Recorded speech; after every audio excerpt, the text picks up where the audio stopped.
Hello, कैसे हैं आप सभी लोग। आपका स्वागत है मेरी पहली वीडियो में जो यूटैट और सीटैट की प्रिपरेशन के बारे में है। तो हमारे लिए ये ज़रूरी हो जाता है कि हमने ये देखना है कि हमारे मार्क्स कहाँ कट रहे हैं और कहाँ बन रहे हैं, और उसको हमने सेक्शन वाइज देखना है। किसी की मैथ बहुत अच्छी होती है तो वो मैथ में अच्छा स्कोर करता है, पर वहीं वो ईवीएस में अच्छा स्कोर नहीं कर पा रहा है, या चाइल्ड डेवलपमेंट पेडागोजी में अच्छा स्कोर नहीं कर पा रहा है। तो वही चीज़ हमने इसमें देखनी है कि हम कहाँ पे अच्छा स्कोर कर पा रहे हैं और कहाँ पे नहीं कर पा रहे हैं। इसको हमने पहले तो सेक्शन वाइज देखना है, और फिर इसको सेक्शंस के अंदर जो टॉपिक्स हैं उसके हिसाब से देखना है। अब ये हमें पता है कि हमारा जो पेपर होता है वो 5 सेक्शंस में डिवाइड होता है, और हर सेक्शन कितने 30 मार्क्स का होता है, ठीक है। तो इसमें अगर हम सीटैट की बात कर रहे हैं तो सीटैट में 15 + 15 15 क्वेश्चन जो होते हैं वो थ्योरी से होते हैं, और 15 क्वेश्चन जो होते हैं वो पेडागोजी से होते हैं। ये हर सेक्शन की बात कर रहा हूँ मैं, ठीक है। लेकिन यूटैट में ऐसा नहीं होता है। यूटैट में क्या होता है, मिक्स हो सकता है कि आपको एक ही क्वेश्चन पेडागोजी का दें और 29 क्वेश्चन जो हैं वो थ्योरी के आ जाएं, या इसका अपोजिट हो जाए, या हो सकता है 15-15 ही डिवाइडेड रहे। तो ये यूटैट और सीटैट का सिर्फ पैटर्न अलग है, बाकी क्वेश्चन सेम होते हैं लगभग। तो हमने ये देखना है कि हमारे जो मार्क्स हैं वो थ्योरी के सेक्शन में कट रहे हैं या पेडागोजी के सेक्शन में कट रहे हैं, और कहाँ हमें मार्क्स मिल रहे हैं। अगर हमें थ्योरी में मार्क्स मिल रहे हैं और पेडागोजी में नहीं मिल रहे हैं तो हमें पेडागोजी पे फोकस करना है, और अगर हमें पेडागोजी में मिल रहे हैं और थ्योरी में नहीं मिल रहे तो हमें थ्योरी पे फोकस करना है। और ये इन सारे सेक्शंस पे अप्लाई होता है। मैथमेटिक्स आप देखोगे तो आपको 10 से 15 सवाल डायरेक्ट सॉल्व करने के लिए मिल जाएंगे, लेकिन बहुत सारे सवाल में पेडागोजी होती है। उसमें जिस बच्चे ने पेडागोजी नहीं पढ़ी है वो फंस जाता है। अब जैसे हमको पता है कि पेपर इन 5 सेक्शंस में डिवाइडेड है, तो जो ये सेक्शंस हैं, जो इनके अंदर सब्जेक्ट्स हैं, ये भी अलग अलग टॉपिक्स में डिवाइडेड हैं, और किसी का वेटेज ज़्यादा है, कहीं से ज़्यादा क्वेश्चंस आते हैं और कहीं से कम क्वेश्चंस आते हैं, तो उस पर भी फोकस करना बहुत ज़रूरी है। सबसे पहले अगर हम चाइल्ड डेवलपमेंट एंड पेडागोजी की बात करें तो इसमें ग्रोथ एंड डेवलपमेंट और इसकी थ्योरीज, ये इम्पॉर्टेंट है। इसके बाद लर्निंग और इसकी थ्योरीज। इसके बाद आता है इसमें इमोशंस और इसकी थ्योरीज, इंटेलिजेंस और इसकी थ्योरीज। ये हमारे लिए बहुत इंपॉर्टेंट टॉपिक हैं जिनको हमने कवर करना ही करना है। हर सब्जेक्ट में थ्योरी और पेडागोजी 2 पार्ट्स हैं, तो ये जो टॉपिक्स हैं ये सीडीपी के थ्योरी सेक्शन के अंदर आते हैं। सिमिलरली अगर हम मैथमेटिक्स की बात कर रहे हैं तो इसमें आपको एक तो बेसिक मैथ आनी चाहिए। बेसिक मैथ जिसमें क्या आता है, जो हम नॉर्मली पढ़ते हैं, एवरेज, परसेंटेज, ये सबसे ज़्यादा इंपॉर्टेंट टॉपिक्स हैं। इसके अलावा मेंसुरेशन, और कुछ क्वेश्चंस आते हैं जो कॉमन सेंस पे डिपेंड करते हैं। अगर आपको ज़्यादा मैथ नहीं भी आती है तो बहुत सारे क्वेश्चंस कॉमन सेंस पे डिपेंड करते हैं। अगर हमने एक क्यूब है उसको पिघला के एक स्फेयर बना दिया, ऐसा क्वेश्चन आ सकता है। या हमने एक क्यूब के आगे एक और क्यूब जोड़ दिया, ऐसा क्वेश्चन आ सकता है। तो इस तरह के क्वेश्चंस में कॉमन सेंस भी बहुत ज़्यादा काम करता है। रीजनिंग के कुछ इंपॉर्टेंट टॉपिक्स हैं जैसे पैटर्न्स, सीक्वेंसेस या ऑर्डर, जिसमें ऐसे क्वेश्चंस आते हैं कि पहले 1, फिर 2, फिर 4, तो आगे क्या आएगा, इस तरह के क्वेश्चंस। ऑड वन आउट हो गया, आपको 4 ऑप्शंस दे दिए, बोलेंगे चारों में से ऑड वन आउट कौन सा है जो सबसे अलग है। कैटेगरी में ऐसे आते हैं, 2 चीज़ें दी होंगी रेशो में, फिर प्रोपोर्शन लगा के 2 चीज़ें दी होंगी, आपको ये और ये दिया होगा, ये पूछा होगा, या फॉर एग्जाम्पल ये दिया और ये पूछा है। रीजनिंग के भी आपको बेसिक्स तो आने ही चाहिए, जो बहुत इजी क्वेश्चंस होते हैं। ज़्यादा टफ क्वेश्चंस नहीं आते हैं, लेकिन क्योंकि हम टच में नहीं होते हैं तो हमको वो क्वेश्चंस वहाँ पर बहुत कंफ्यूजिंग लगते हैं एग्जाम में। इसके बाद हम आते हैं लैंग्वेज 1 और लैंग्वेज 2 पे। लैंग्वेज 1 में आपने वो लैंग्वेज लेनी जो आपको अच्छे से आती है, क्योंकि लैंग्वेज 1 थोड़ा टफ आती है। लैंग्वेज 2 थोड़ा इसके कंपैरिजन में इजी आती है। तो इस आप जब नॉर्मली आप एग्ज़ाम दे रहे होंगे, आप देखेंगे कि आपके लैंग्वेज 2 के जो क्वेश्चंस हैं वो ज़्यादा सही हो रहे हैं, लैंग्वेज 1 के जो क्वेश्चंस हैं वो कम सही हो रहे हैं, क्योंकि थोड़ा टफ आती है। तो जब आप फॉर्म भर रहे होते हैं तब आपको ध्यान रखना है कि आपने लैंग्वेज 1 और लैंग्वेज 2 किसको डालना है। जो आपको अच्छे से आता है उसको लैंग्वेज 1 में रखना, जो थोड़ा अच्छे से नहीं आता है उसको लैंग्वेज 2 में रखना।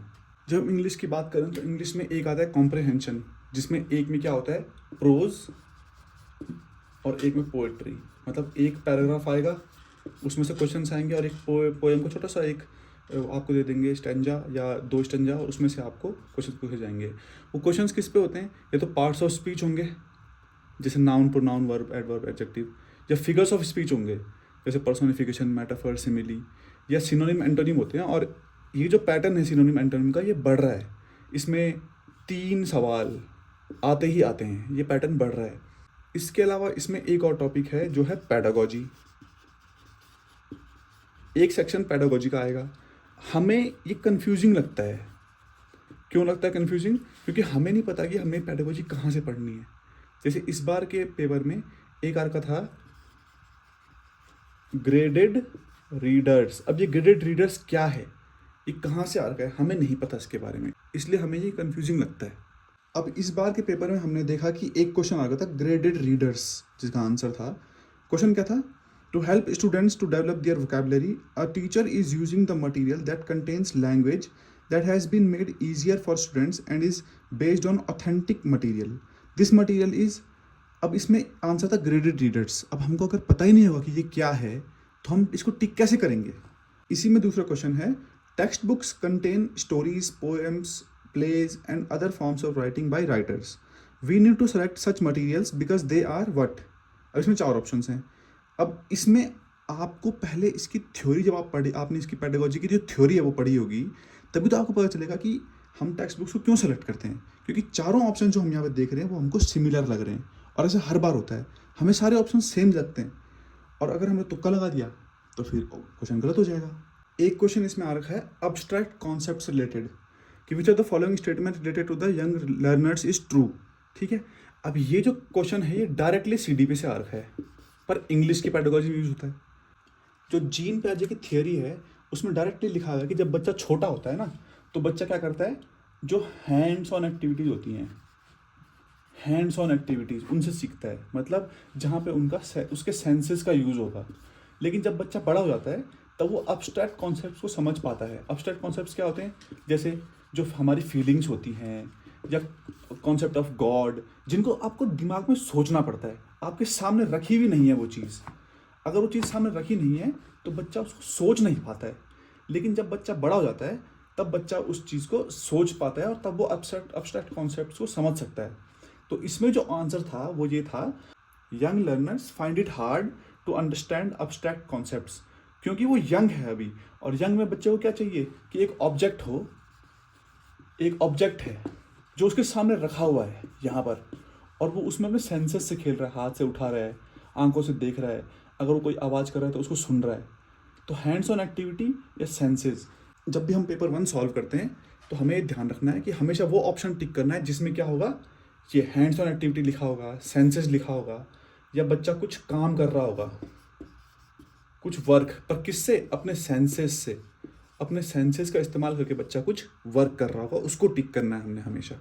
लेकिन यहाँ पर पूछा हुआ कि इनमें से सही क्या है? सही ये है कि अब्स्ट्रैक्ट कॉन्सेप्ट जो हैं वो बच्चे को हार्ड लगते हैं, क्योंकि अभी यंग है वो, उसको अभी अब्स्ट्रैक्ट कॉन्सेप्ट्स को सोच नहीं पाता है। ऐसे जब हम हिंदी का पेपर देखते हैं तो उसमें भी सेम वही चीज़ें हैं। जैसे इंग्लिश में है पार्ट्स ऑफ स्पीच, तो हिंदी में है वाक्य भेद। दूसरा है अलंकार, एक है समास या संधि। ये जो टॉपिक्स हैं ये बहुत इंपॉर्टेंट है, और इसमें वही है, कॉम्प्रहेंशन आ जाएगा, और कॉम्प्रहेंशन के अंदर आपको जो क्वेश्चन पूछे जाएंगे वो इनसे रिलेटेड होंगे, इसलिए आपको इनको जरूर पढ़ना है। अब सवाल वही है, तो करें क्या? अगर पेडागोजी समझ में नहीं आ रही तो क्या करें? जो प्रीवियस ईयर क्वेश्चंस हैं उनको करें, एग्ज़ाम के पेपर्स हैं उनको निकालो, उनको सॉल्व करो। उसमें जितने क्वेश्चंस पेडागोजी के हैं आप उन सबको सॉल्व करो, और उसके बाद आपको एक ब्रीफ आइडिया लग जाएगा कि ये क्वेश्चन हमने जो सब्जेक्ट देखा उसके किस सेक्शन से पूछ रखा है, या पेडागोजी के इस तरह के क्वेश्चंस में कौन सा ऑप्शन सही होता है। जैसे मैं आपको एक क्वेश्चन दिखाता हूँ। अब जैसे आप इस क्वेश्चन को देखो, एक बार पढ़ो, वीडियो पॉज करो और सोचो कि इसमें से क्या सही होगा। अब इस क्वेश्चन में हमसे क्या पूछा कि एक भाषा अध्यापक का मुख्य उत्तरदायित्व क्या होता है। इसका मतलब है कि उसने उत्तरदायित्व दिए होंगे तो जो हमारे पास 4 ऑप्शंस होंगे, चारों के चारों हमको सही लग रहे होंगे, पहली चीज़। ठीक है, दूसरी चीज़ हमने देखा मुख्य, तो इन चारों में से जो सबसे इंपॉर्टेंट होगा वो हमने टिक करना है। अब हमसे सिर्फ अध्यापक नहीं पूछा है, हमसे पूछा है भाषा अध्यापक। तो इन चारों में से जिस ऑप्शन में भाषा रिलेटेड कुछ हो रहा होगा वो हमने टिक करना है, ठीक है। जैसे कि इस वाले क्वेश्चन में आप देखो तो आपको क्या दिख रहा है, संप्रेषणात्मक आवश्यकताएं। संप्रेषणात्मक, इसमें आता है संप्रेषण मतलब कम्युनिकेशन। तो आपकी जो संप्रेषणात्मक आवश्यकताएं हैं मतलब कम्युनिकेटिव नीड्स हैं, और कम्युनिकेशन सीधा सीधा किससे रिलेटेड है, भाषा से, ठीक है। बाकी के ऑप्शंस अगर आप देखो, विभिन्न कक्षाओं में शिक्षार्थियों का समूहीकरण, जहां पर भी समूहीकरण आए यानी कि कैटेगराइजेशन, कैटेगरी बनाना, ये 90% जो है गलत होता है। कैटेगरी हम नहीं बनाते हैं, बच्चों को कैटेगराइज नहीं करना है, ठीक है। 90% क्वेश्चन में गलत होता है, कहीं कहीं पर सही हो सकता है। दूसरा ऑप्शन अगर हम देखें, निर्देश देना, निर्देश देना, शिक्षण के लिए विषय वस्तु का चयन करना, विषय वस्तु, ठीक है। ये अब ये बताओ कि अगर हमने कैटेगराइजेशन को मान लो सही मान भी लिया, तो क्या इसमें जरूरी है कि भाषा अध्यापक के लिए ही है वो मुख्य उत्तरदायित्व है? वो तो जो गणित का अध्यापक होगा उसके लिए भी होगा, जो निर्देश देने हैं वो दूसरे सब्जेक्ट के लिए भी जरूरी होंगे, विषय वस्तु का चयन तो दूसरे सब्जेक्ट के लिए भी जरूरी होगा। लेकिन जहाँ पर संप्रेषणात्मक आवश्यकता आ गया वो लैंग्वेज से रिलेटेड है, ये तो ये लैंग्वेज वाला ऑप्शन हमने टिक करना है। तो सबसे ज़रूरी हमारे लिए क्या है, एनालिसिस। हमने किया एनालिसिस, उससे हमने अपनी स्ट्रेंथ्स को देखा और अपनी वीकनेसेस को देखा, ठीक है। हमने देखना है कौन से सेक्शन में के किस पार्ट में हम स्ट्रांग हैं, कौन से सेक्शन में हम स्ट्रांग हैं, और कौन से सेक्शन में किस पार्ट में हम वीक हैं। सिमिलरली हमने क्या देखना है कि थ्योरी और पेडागोजी किस में हम स्ट्रांग हैं और किस में हम वीक हैं, ये भी देखना है। कोई कैसा होता है कि थ्योरी में 15 में से 14 नंबर आ जाता है और पेडागोजी में सिर्फ 3 नंबर आ रहे हैं, या किसी के साथ क्या होता है पेडागोजी में 13 नंबर आ गए और थ्योरी में सिर्फ 4 नंबर आ रहे हैं। तो इस तरह से हमने अपनी स्ट्रेंथ्स और वीकनेसेस को पहचानना है और फिर उन पे काम करना है। अब नेक्स्ट पार्ट में हम क्या करेंगे, पेपर 1 का एनालिसिस करेंगे। एनालिसिस कैसे करेंगे, सेक्शन वाइज करेंगे, और थ्योरी और पेडागोजी का दोनों का हम एनालिसिस करेंगे। इसके लिए आप प्लेलिस्ट चेक कर सकते हैं, मैं इन सारी वीडियोस को प्लेलिस्ट में डालूंगा जिसका नाम क्या होगा, यूटेट सीटेट प्रिपरेशन, ये उस प्लेलिस्ट का नाम होगा, ठीक है। आप उसको चेक करना, मैं सारी वीडियोस उसी में डालूंगा।